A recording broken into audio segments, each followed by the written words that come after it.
সিসিইউতে খালেদা জিয়া সার্বক্ষণিক নজরদারিতে medical board মায়ের পাশে থাকার তীব্র ইচ্ছা থাকলেও দেশে ফেরা একক সিদ্ধান্তে নয় মন্তব্য তারেক রহমানের। জটমুক্ত বিসিএস কার্যকরের পথে পিএসসি সিলেবাস প্রশ্নের ধরনে আসছে বড় পরিবর্তন, দ্রুত পরীক্ষা মূল্যায়ন ও ফল প্রকাশে নজর। গণভোট ও জাতীয় নির্বাচন নিয়ে চলছে মক ভোটিং, উৎসব মুখর পরিবেশে ভোট দিচ্ছেন ভোটাররা। ডিসেম্বরের দ্বিতীয় সপ্তাহে তফসিল ঘোষণার আশা সিইসির। ইন্দোনেশিয়ার বন্যায় মৃতের সংখ্যা ২০০ ছাড়িয়েছে। দুর্নীতি বিরোধী অভিযানের পর জেলেনস্কির শীর্ষ উপদেষ্টার পদত্যাগ। এবং আইরিশদের বিপক্ষে সিরিজ বাঁচানোর লড়াই, আজ আয়ারল্যান্ডের বিপক্ষে মাঠে নামছে বাংলাদেশ।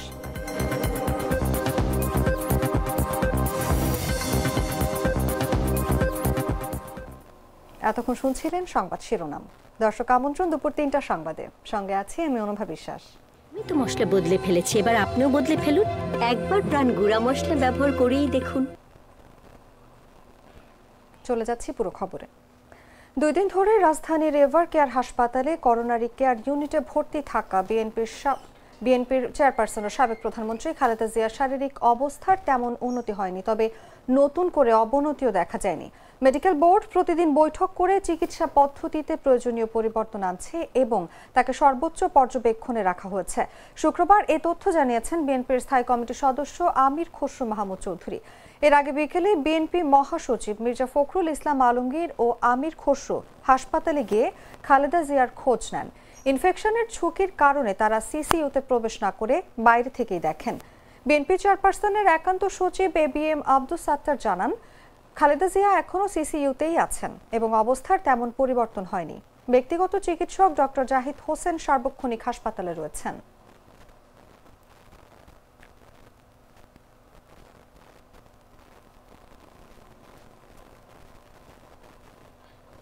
দর্শক, খালেদা জিয়ার শারীরিক অবস্থার সর্বশেষ তথ্য জানাতে এই মুহূর্তে রাজধানীর এভার কেয়ার হাসপাতালের সামনে আছেন সহকর্মী সিফাত আল ফাহিম। সরাসরি চলে যাচ্ছি তার কাছে। রয়েছে রাজধানীর এভার কেয়ার হসপিটালের ঠিক সামনের এই জায়গাটিতে। যদি একটু জানিয়ে রাখি, সাবেক প্রধানমন্ত্রী এবং বিএনপির চেয়ারপারসন বেগম খালেদা জিয়াকে এই এভার কেয়ার হসপিটালের সিসিইউতে রাখা হয়েছে এবং গত সপ্তাহের রবিবারে তাকে এই হসপিটালে আনা হয় নানান শারীরিক জটিলতা নিয়ে। যেই শারীরিক জটিলতার মধ্যে তার কিডনি সমস্যা থেকে শুরু করে নিউমোনিয়া এবং আরও যে তার সমস্যাগুলো রয়েছে সেটাকে ঘিরেই কিন্তু এই হসপিটালটিতে নিয়ে আসা হয়েছে। তবে গতকাল নাগাদ থেকে আমরা দেখতে পাচ্ছি যে তার শারীরিক জটিলতা নিয়ে এই জায়গাটিতে বিএনপির যা নেতাকর্মীরা রয়েছেন এবং আরও যে রাজনৈতিক দলের নেতাকর্মীরা রয়েছেন তারা কিন্তু এই হসপিটালটিতে আসেন এবং তার জন্য কিন্তু তারা দোয়া চেয়েছেন দেশবাসীর কাছে। তারই ধারাবাহিকতায় আজ দুপুর নাগাদ এই জায়গাটিতে আমরা দেখেছি যে এনসিপির যারা নেতাকর্মীরা রয়েছেন, হাসনাত আব্দুল্লাহ থেকে শুরু করে তাসনিম যারা, তারাও কিন্তু এই জায়গাটিতে এসেছিলেন এবং তারা সংবাদ মাধ্যমের সাথে তাদের যে মত বিনিময় সেই মত বিনিময় তারা করেন এবং সেই মত বিনিময়ে তারা যেমনটি জানান যে তারা কিন্তু বেগম খালেদা জিয়ার জন্য দোয়া চান। এছাড়াও বিএনপি পক্ষ থেকেও বেগম খালেদা জিয়ার জন্য দোয়া চাওয়া হয়েছে এবং গতকালকে আমরা দেখেছি যে প্রধান উপদেষ্টা সাবেক প্রধানমন্ত্রী খালেদা জিয়ার জন্য গভীর উদ্বেগ প্রকাশ করেছেন এবং তার জন্য দোয়া চেয়েছেন এবং এটি ছিল রাজধানীর এভার কেয়ার হসপিটাল থেকে এর সর্বশেষ। দর্শক, রাজধানীর এভার কেয়ার হাসপাতাল থেকে বেগম জিয়ার শারীরিক অবস্থার সর্বশেষ তথ্য জানাচ্ছিলেন রিপোর্টার সিফাত আল ফাহিম। চলে যাচ্ছি পরবর্তী খবরে। রাজধানীর এভার কেয়ার হাসপাতালে চিকিৎসাধীন বিএনপির চেয়ারপারসন খালেদা জিয়ার শারীরিক অবস্থার অবনতির খবরে গভীর উদ্বেগ জানিয়েছেন রাষ্ট্রপতি মোহাম্মদ শাহাবুদ্দিন। তার রোগমুক্তি কামনায় দেশবাসীর কাছে দোয়া চেয়েছেন তিনি। শনিবার রাষ্ট্রপতির সহকারী একান্ত সচিবের গণমাধ্যমে দেয়া এক বার্তায় এই তথ্য জানানো হয়। এর আগে গেল শুক্রবার বেগম খালেদা জিয়ার বর্তমান শারীরিক অবস্থার বিষয়ে গভীর উদ্বেগ প্রকাশ করেন প্রধান উপদেষ্টা ডক্টর মোহাম্মদ ইউনূস। তিনি নিয়মিতভাবে বেগম খালেদা জিয়ার স্বাস্থ্যের অগ্রগতি সম্পর্কে খোঁজ খবর রাখছেন এবং প্রয়োজনীয় সব চিকিৎসা সহায়তা নিশ্চিত করতে সংশ্লিষ্ট সবার প্রতি নির্দেশ দিয়েছেন। 3 বারের সাবেক এই প্রধানমন্ত্রীর দ্রুত সুস্থতা কামনা করে দেশবাসীর কাছে দোয়া চান প্রধান উপদেষ্টা।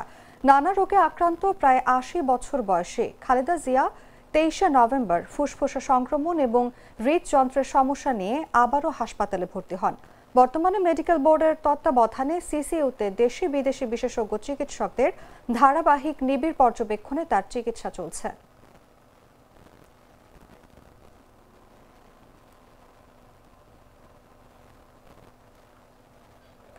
উপদেষ্টা পরিষদের বিশেষ সভায় সাবেক প্রধানমন্ত্রী ও বিএনপি চেয়ারপারসন বেগম খালেদা জিয়ার দ্রুত আরোগ্য কামনা করে দোয়া ও মোনাজাত অনুষ্ঠিত হয়েছে। শনিবার প্রধান উপদেষ্টার কার্যালয়ে প্রধান উপদেষ্টা প্রফেসর মোহাম্মদ ইউনুসের সভাপতিত্বে উপদেষ্টা পরিষদের বিশেষ এই সভা অনুষ্ঠিত হয়। সভায় বেগম খালেদা জিয়ার জন্য দোয়া ও মোনাজাত পরিচালনা করেন ধর্ম উপদেষ্টা আফম খালিদ হোসেন। ফুসফুস ও হৃদযন্ত্রের সংক্রমণ নিয়ে এভার কেয়ার হাসপাতালের সিসিইউতে চিকিৎসাধীন বিএনপি চেয়ারপারসন বেগম খালেদা জিয়া। সংকটাপন্ন বেগম জিয়াকে দেখতে হাসপাতালে ছুটে যাচ্ছেন দলের নেতারা। অন্যান্য দলের নেতারাও নিচ্ছেন খোঁজ। প্রধান উপদেষ্টার নির্দেশে সাবেক প্রধানমন্ত্রীর শারীরিক অবস্থার খোঁজ নিতে হাসপাতালে যান আইন উপদেষ্টা আসিফ নজরুল ও বিশেষ সহকারী মনির হায়দার। শারীরিক অবস্থার অবনতি হলে গেল 23 November BNP chairperson Begum Khaleda জিয়াকে এভার কেয়ার হাসপাতালে ভর্তি করা হয়। বৃহস্পতিবার থেকে সিসিইউতে চিকিৎসাধীন তিনি।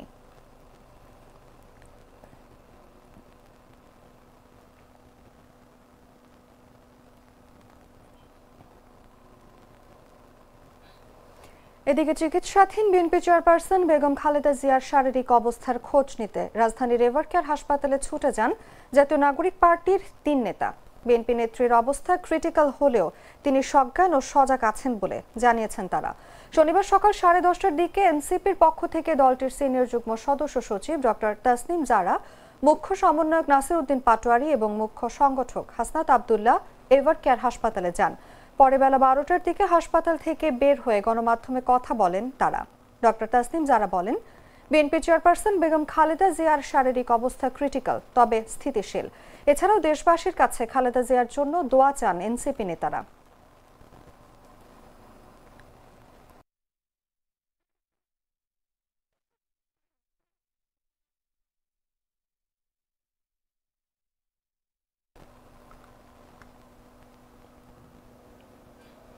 বিএনপি চেয়ারপারসন ও সাবেক প্রধানমন্ত্রী বেগম খালেদা জিয়ার সংকটাপন্ন শারীরিক অবস্থায় গভীর উদ্বেগ জানিয়েছেন দলের ভারপ্রাপ্ত chairman Tarique Rahman. Evercare হাসপাতালে নিবিড় পরিচর্যায় থাকা খালেদা জিয়ার চিকিৎসা নিয়ে দেশ বিদেশের চিকিৎসকরা সর্বোচ্চ চেষ্টা চালাচ্ছেন বলে তিনি উল্লেখ করেছেন। একই সঙ্গে রাজনৈতিক জটিলতার কারণে মায়ের অসুস্থতা সত্ত্বেও দেশে ফেরার সিদ্ধান্ত তার একার হাতে নয় বলে মন্তব্য করেন তারেক রহমান। এমন পরিস্থিতি দ্রুত অনুকূল হলে দীর্ঘ প্রতীক্ষিত স্বদেশ প্রত্যাবর্তন সম্ভব হবে বলে তিনি আশাবাদ ব্যক্ত করেন। বিস্তারিত জাগো ডেস্ক রিপোর্টে।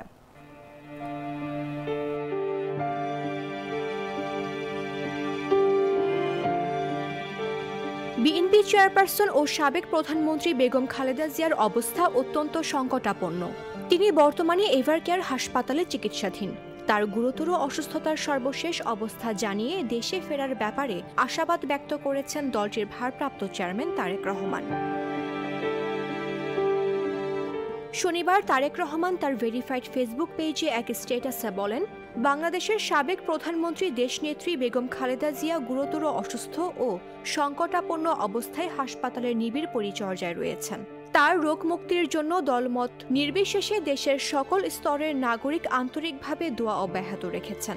মাননীয় প্রধান উপদেষ্টা তার রোগ মুক্তির জন্য দোয়ার সাথে সাথে চিকিৎসার সর্বত সহায়তার প্রতিশ্রুতি ব্যক্ত করেছেন। দেশ বিদেশের চিকিৎসক দল বরাবরের মতো তাদের উচ্চমানের পেশাদারিত্ব ছাড়াও সর্বোচ্চ আন্তরিক সেবার প্রদান অব্যাহত রেখেছেন। বন্ধু প্রতিম একাধিক রাষ্ট্রের পক্ষ থেকেও উন্নত চিকিৎসা সহ সম্ভাব্য সকল প্রকার সহযোগিতার আকাঙ্ক্ষা ব্যক্ত করা হয়েছে। সর্বজন শ্রদ্ধেয়া বেগম খালেদা জিয়ার প্রতি সকলের আন্তরিক দোয়া ও ভালোবাসার প্রদর্শন করায় জিয়া পরিবারের পক্ষ থেকে সকলের প্রতি আন্তরিক ধন্যবাদ ও গভীর কৃতজ্ঞতা জ্ঞাপন করছে। একই সাথে বেগম খালেদা জিয়ার আশু রোগ মুক্তির জন্য সকলের প্রতি দোয়া অব্যাহত রাখার জন্য ঐকান্তিক অনুরোধ জানাচ্ছি। এমন সংকটকালে মায়ের স্নেহ স্পর্শ পাবার তীব্র আকাঙ্ক্ষা যে কোনো সন্তানের মতো আমারও রয়েছে, কিন্তু অন্য আর সকলের মতো এটা বাস্তবায়নের ক্ষেত্রে আমরা একক সিদ্ধান্ত গ্রহণের সুযোগ অবারিত ও একক নিয়ন্ত্রণাধীন নয়। স্পর্শকাতর এই বিষয়টি বিস্তারিত বর্ণনার অবকাশও সীমিত। রাজনৈতিক বাস্তবতার এই পরিস্থিতি প্রত্যাশিত পর্যায়ে উপনীত হওয়ার মাত্রই স্বদেশ প্রত্যাবর্তনে আমার সুদীর্ঘ উদ্বিগ্ন প্রতীক্ষার অবসান ঘটবে বলেই আমাদের পরিবার আশাবাদী।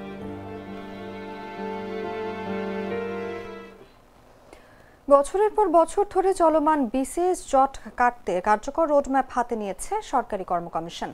দীর্ঘ সময় ধরে একসঙ্গে একাধিক বিসিএস চলায় চাপের মুখে থাকা পিএসসি এবার দ্রুত পরীক্ষা, মূল্যায়ন ও ফল প্রকাশের মাধ্যমে প্রার্থীদের জন্য জট মুক্ত বিসিএস নিশ্চিত করার লক্ষ্য রাখছে। ইতিমধ্যে 2025 সালে 4টি বিসিএস সম্পন্ন করেছে প্রতিষ্ঠানটি এবং 2026 সালের পর এক বছরের মধ্যে এক বিসিএস এর চূড়ান্ত ফল প্রকাশের মাধ্যমে দীর্ঘদিনের অপেক্ষা সমাপ্তির পথে এগোচ্ছে পিএসসি। হাসান আদিবের পাঠানো তথ্যে বিস্তারিত জাগো ডেস্ক রিপোর্টে। বছরে একটি করে বিসিএস এর বিজ্ঞপ্তি প্রকাশ করে সরকারি কর্ম কমিশন। বছরে একটি বিসিএস সম্পন্ন করার নিয়ম থাকলেও বাস্তবে 3 থেকে 4 বছর লেগে যাওয়ায় সরকারি কর্ম কমিশনের ওপর তৈরি হয়েছে অতিরিক্ত চাপ। একসঙ্গে একাধিক বিসিএস এর কার্যক্রম চলমান থাকায় বাড়ছে জটিলতা, আর এই জট সামাল দিতে খুঁড়িয়ে চলছে সাংবিধানিক প্রতিষ্ঠানটি। 4 দশক ধরে এমন বিসিএস জট লেগে আছে পিএসসিতে। সম্প্রতি এই জট কাটাতে রোডম্যাপ ধরে এগোচ্ছে প্রতিষ্ঠানটি। তাতে গতি ফিরেছে পিএসসির কার্যক্রমে, কমছে জটও। এ ধারায় কার্যক্রম চললে 2026 সালের পর জটমুক্ত বিসিএস উপহার দিতে পারবে সাংবিধানিক প্রতিষ্ঠানটি। পিএসসি বলছে শুধু 2025 সাল অর্থাৎ এক বছরে 4টি বিসিএস শেষ করেছেন তারা। এছাড়া চলমান 3টি বিসিএস এর লিখিত, মৌখিক ও প্রিলিমিনারি পরীক্ষা নেওয়া হয়েছে। আগামী বছর 46 ও 47তম বিসিএস এর চূড়ান্ত ফল প্রকাশ করলেই জটমুক্ত হবে পিএসসি। বছরের নভেম্বর মাসে একটি বিসিএস এর বিজ্ঞপ্তি হবে, সেটি চূড়ান্ত ফল প্রকাশ করা হবে পরবর্তী বছরের ডিসেম্বরের মধ্যে। এভাবে এক বিসিএস এক বছরে উদ্যোগ বাস্তবায়নে তৎপর পিএসসি। ঘোষিত রোডম্যাপ বাস্তবায়ন করতে পারলেই প্রার্থীদের দীর্ঘদিনের দাবি জটমুক্ত বিসিএস এ উপহার দিতে পারবে সাংবিধানিক প্রতিষ্ঠানটি। এদিকে গেল 26 নভেম্বর 50তম বিসিএস এর বিজ্ঞপ্তি প্রকাশ করেছে পিএসসি। প্রথমবারের মতো বিজ্ঞপ্তির সঙ্গে প্রিলি, লিখিত ও মৌখিক পরীক্ষার তারিখ এবং চূড়ান্ত ফল প্রকাশ সহ সবকিছুর রোডম্যাপ প্রকাশ করেছে। বিসিএস এর সিলেবাস ও প্রশ্নের মান নিয়ে সমালোচনা ঠেকাতে সিলেবাস ও প্রশ্নের ধরনে বড় পরিবর্তনের কাজ করছে পিএসসি। পিএসসি সূত্র বলছে, দক্ষিণ এশিয়া, ইউরোপ সহ বিভিন্ন দেশের চাকরির প্রশ্নের ধরন ও সিলেবাস সংগ্রহ করেছে পিএসসি। এ নিয়ে একটি টিম কাজও করছে। গেল 16 নভেম্বর বিসিএস এর সিলেবাস বিষয়ে এক কর্মশালার আয়োজন করা হয়। কর্মশালায় মেধাভিত্তিক নিয়োগ নিশ্চিত করতে জাতীয় কারিকুলামের সঙ্গে সামঞ্জস্য রেখে আন্তর্জাতিক মানদণ্ড সম্মত আধুনিক ও স্বচ্ছ একটি নতুন সিলেবাস প্রণয়নের সুপারিশ করেন বিশেষজ্ঞরা। শুধু বিসিএস নয়, পিএসসি নন ক্যাডার নিয়োগেও চলতি বছর অসংখ্য বিজ্ঞপ্তি প্রকাশ করেছে। এসব বিজ্ঞপ্তি প্রকাশের পর আবেদন গ্রহণ, পরীক্ষার আয়োজন ও ফল প্রকাশ করে নিয়োগের চূড়ান্ত সুপারিশ করতে হচ্ছে পিএসসিকে। নন ক্যাডার পরীক্ষা শাখার কর্মকর্তাদের মতে, নন ক্যাডার নিয়োগের পরীক্ষা আয়োজনেও পিএসসিকে বেগ পোহাতে হয় বেশ। গ্র্যাজুয়েশন শেষ করার পর বেকার জীবন বয়ে বেড়াতে হচ্ছে কয়েক লাখ যুবককে। অনেকে বিসিএস এর পেছনে ছুটে জীবনের গুরুত্বপূর্ণ সময় হারিয়ে ফেলছেন। এ ধরনের পরিস্থিতি এড়াতে পিএসসি কাজ করছে। 2027 সালের শুরুটা জটমুক্ত বিসিএস দিয়ে হবে উল্লেখ করে দ্রুত পরীক্ষা, দ্রুত মূল্যায়ন ও দ্রুত ফল প্রকাশ করা হবে বলে আশা ব্যক্ত করেন তিনি। নিউজ ডেস্ক, জাগো নিউজ। নাটা জেলি আর পানীয়র এক অসম কম্বিনেশন, ড্রিঙ্কো চাবান পানীয়। জাতীয় নির্বাচন এবং গণভোটের প্রস্তুতি যাচাই করতে অনুষ্ঠিত হচ্ছে মক ভোটিং বা কৃত্রিম ভোট গ্রহণ প্রক্রিয়া। এই মহড়ার মাধ্যমে ভোট গ্রহণ পদ্ধতি, প্রযুক্তির ব্যবহার এবং কর্মীদের সক্ষমতা যাচাই করা হবে। উৎসবমুখর পরিবেশে ভোট দিতে আসছেন ভোটাররা। শনিবার শেরেবাংলা নগর সরকারি বালিকা উচ্চ বিদ্যালয়ে সকাল 8:15টায় ভোট গ্রহণ শুরু হয়। ভোট চলবে দুপুর 12টা পর্যন্ত। এতে নারী পুরুষ মিলে 500 জন ভোটার ভোট দেওয়ার কথা রয়েছে। সকাল থেকে ভোটারের দীর্ঘ লাইন না থাকলেও 2-1 জন করে কেন্দ্রে আসছেন ভোটাররা। ভোট কেন্দ্রের নিরাপত্তায় অসংখ্য আইন শৃঙ্খলা বাহিনী বাইরে অবস্থান করছেন। ভোট কক্ষেও গিয়ে দেখা যায় রিটার্নিং কর্মকর্তা, সহকারী রিটার্নিং কর্মকর্তা ও প্রিজাইডিং কর্মকর্তা, পোলিং অফিসাররা স্বাভাবিক নিয়মেই কাজ করছেন। ভোটাররা এলেই তাদের নির্বাচনী ব্যালট ও গণভোটের ব্যালট বুঝিয়ে দেওয়া হচ্ছে।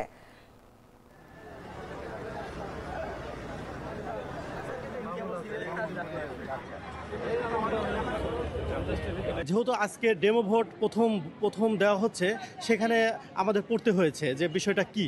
সেখানে হ্যাঁ না ভোট তো এখানে আগেই জানা থাকতো বিষয়টা, তাহলে এক মুহূর্তে সিদ্ধান্তটা নেওয়া যেত। গণভোটের যে ব্যালটটা এটা খুব সুন্দর পড়ে বোঝা যাচ্ছে, স্বচ্ছতা খুবই ভালো এবং নিজের যে মতটা সেটা খুব সহজেই প্রকাশ করা যাচ্ছে।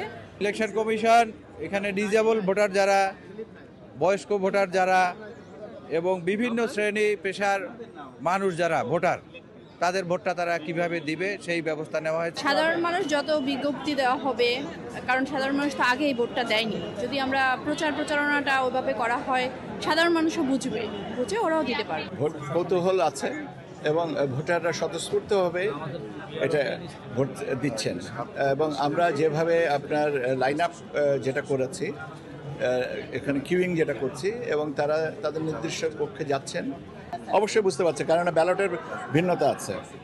ব্যালটের একটা সাদা কালো আর একটা রঙিন, কাজে ব্যালটের ভিন্নতা আছে এবং দুটোতেই তারা বুঝতে পারছেন। আর তাছাড়া ওখানে বলে দেওয়া হচ্ছে এটাতে আপনি হ্যাঁ না, আর এটাতে আপনি প্রতীকের। ত্রয়োদশ জাতীয় সংসদ নির্বাচনের তফসিল ঘোষণা ডিসেম্বর মাসের দ্বিতীয় সপ্তাহে ঘোষণা করা হবে বলে আশা প্রকাশ করেছেন প্রধান নির্বাচন কমিশনার এএমএম নাসির উদ্দিন। বলেন, ভোট আয়োজনের সব ধরনের প্রস্তুতি নিচ্ছে কমিশন। শনিবার সকালে রাজধানীর শেরেবাংলা নগর সরকারি বালিকা উচ্চ বিদ্যালয়ে চলা মক ভোটিং পরিদর্শন শেষে সাংবাদিকদের এসব কথা জানান তিনি। সিইসি বলেন, গণভোট নিয়ে সেইভাবে প্রচারণা শুরুই হয়নি এখনো। সরকার এবং ইসি একসঙ্গে মিলে ব্যাপক প্রচারণা চালাবে, সেভাবেই প্রস্তুতি নেওয়া হচ্ছে। হোপফুলি আমরা যেটা আশা করছি দ্বিতীয় সপ্তাহে হবে ডিসেম্বরের, হোপফুলি ডেটগুলো আপনারা তখন জানতে পারবেন, তফসিল হলে জানতে পারবেন এবং hopefully it will be in the second week of. এখানে অপশন শুধু হ্যাঁ আর না, this is a political decision. এগুলো রাজনৈতিক দলগুলো আলাপ আলোচনা করে তারা সিদ্ধান্তে এসছে, সরকার আইনটা করেছে।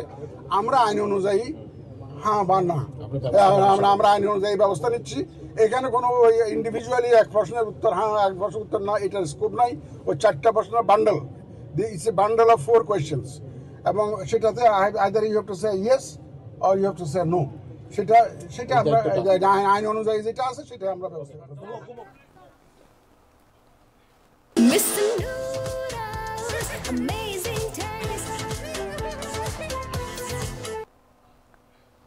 জানাবো আন্তর্জাতিক সংবাদ।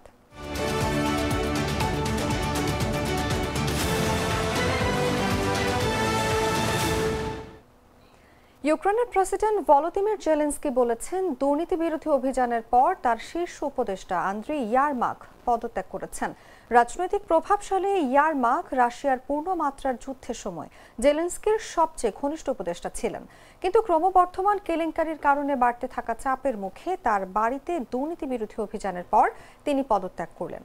জেলেনস্কি সম্প্রতি তাকে গুরুত্বপূর্ণ আলোচনার নেতৃত্ব দেওয়ার জন্য নিযুক্ত করেছিলেন, যেখানে মার্কিন president Donald Trump Russia Ukraine যুদ্ধের অবসান ঘটাতে নতুন অভিযানের নেতৃত্ব দিচ্ছেন।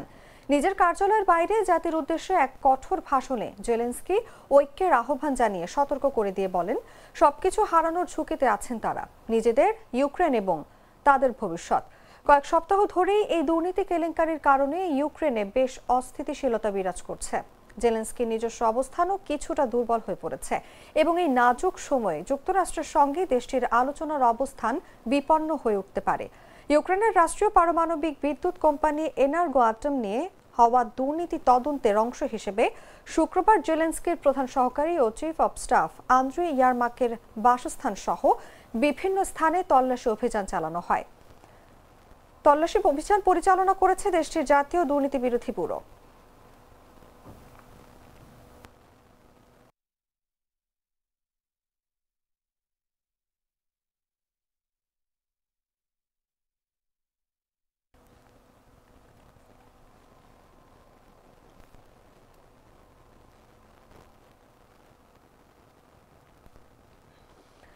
ইন্দোনেশিয়ায় বন্যায় মৃতের সংখ্যা 200 ছাড়িয়ে গেছে। দুর্যোগ ব্যবস্থা কর্তৃপক্ষের পরিসংখ্যান অনুসারে দেশটিতে বন্যা ও ভূমিধসে 200 জনেরও বেশি মানুষ প্রাণ হারিয়েছে। পশ্চিম সুমাত্রার আঞ্চলিক দুর্যোগ প্রশমন সংস্থার মুখপাত্র ইলহাম ওয়াহাব শুক্রবার রাতে বলেন, এখন পর্যন্ত 61 জনের মৃত্যুর রেকর্ড করা হয়েছে এবং 90 জনের সন্ধান চলছে। সংস্থাটির প্রকাশিত পরিসংখ্যান অনুসারে উত্তর সুমাত্রায় আরও 116 জন মারা গেছেন, যেখানে আছে প্রদেশে মৃতের সংখ্যা কমপক্ষে 35 জন। ইন্দোনেশিয়া ছাড়াও প্রতিবেশী মালয়েশিয়া ও থাইল্যান্ডেও টানা ভারী বৃষ্টিতে সাম্প্রতিক সময়ে বহু মানুষের মৃত্যু হয়েছে। ইন্দোনেশিয়ায় জুন থেকে সেপ্টেম্বর পর্যন্ত চলে বর্ষাকাল, আর এ সময় ভূমিধস, আকস্মিক বন্যা ও পানিবাহিত রোগের ঝুঁকি বেশি থাকে। কয়েকদিনের মধ্যে সৃষ্ট একটি শক্তিশালী মৌসুমী ঝড় এই পরিস্থিতিকে আরও খারাপ করেছে।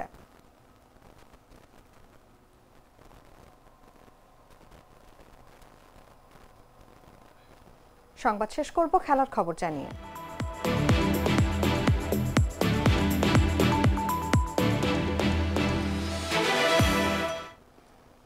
সিরিজ বাঁচানোর কঠিন পরীক্ষায় আজ মাঠে নামছে বাংলাদেশ। শনিবার সন্ধ্যা ৬টায় দ্বিতীয় টি-20তে আয়ারল্যান্ডের বিপক্ষে লড়বে টাইগাররা। প্রথম ম্যাচে হারের পর যেখানে বাংলাদেশ দল পুরোপুরি বিশ্রামে ছিল, সেখানে আয়ারল্যান্ড কোনো আনুষ্ঠানিক ছুটি নেয়নি। শুক্রবার দুপুর থেকেই তারা ঐচ্ছিক অনুশীলনে ব্যস্ত ছিল। তবে প্রথম টি-20র মূল একাদশে থাকা খেলোয়াড়রা অনুশীলনে অংশ নেননি। অন্যদিকে টাইগাররা হারের পরও পুরো দিন বিশ্রামেই কাটিয়েছে। সিরিজের দ্বিতীয় ম্যাচে অনুষ্ঠিত হবে ব্যাটিং বান্ধব উইকেটে। শোনা যাচ্ছে আজকের ম্যাচে বাংলাদেশের একাদশের পরিবর্তন আসতে পারে। একজন ব্যাটার ও একজন বোলারকে বদলানোর সম্ভাবনা বেশি। প্রথম টি-20তে ৩৯ রানের জয়ে ৩ ম্যাচ সিরিজে ১-০ ব্যবধানে এগিয়ে আছে স্বাগতিক আয়ারল্যান্ড। সিরিজে টিকে থাকতে আজ বাংলাদেশের সামনে লক্ষ্য একটাই, জয়।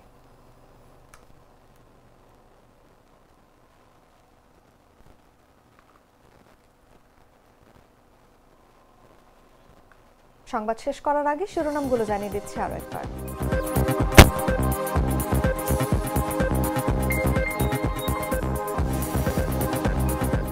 সিসিউতে খালেদা জিয়া, সার্বক্ষণিক নজরদারিতে মেডিকেল বোর্ড, মায়ের পাশে থাকার তীব্র ইচ্ছা থাকলেও দেশে ফেরা একক সিদ্ধান্তে নয়, মন্তব্য তারেক রহমানের। জটমুক্ত বিসিএস কার্যকরের পথে পিএসসি, সিলেবাস প্রশ্নের ধরনে আসছে বড় পরিবর্তন, দ্রুত পরীক্ষা মূল্যায়ন ও ফল প্রকাশে নজর। গণভোট ও জাতীয় নির্বাচন নিয়ে চলছে মক ভোটিং, উৎসব মুখর পরিবেশে ভোট দিচ্ছেন ভোটাররা। ডিসেম্বরের দ্বিতীয় সপ্তাহে তফসিল ঘোষণার আশা সিইসির। ইন্দোনেশিয়ায় বন্যায় মৃতের সংখ্যা ২০০ ছাড়িয়েছে। দুর্নীতি বিরোধী অভিযানের পর জেলেনস্কির শীর্ষ উপদেষ্টার পদত্যাগ। এবং আইরিশদের বিপক্ষে সিরিজ বাঁচানোর লড়াই, আজ আয়ারল্যান্ডের বিপক্ষে মাঠে নামছে বাংলাদেশ।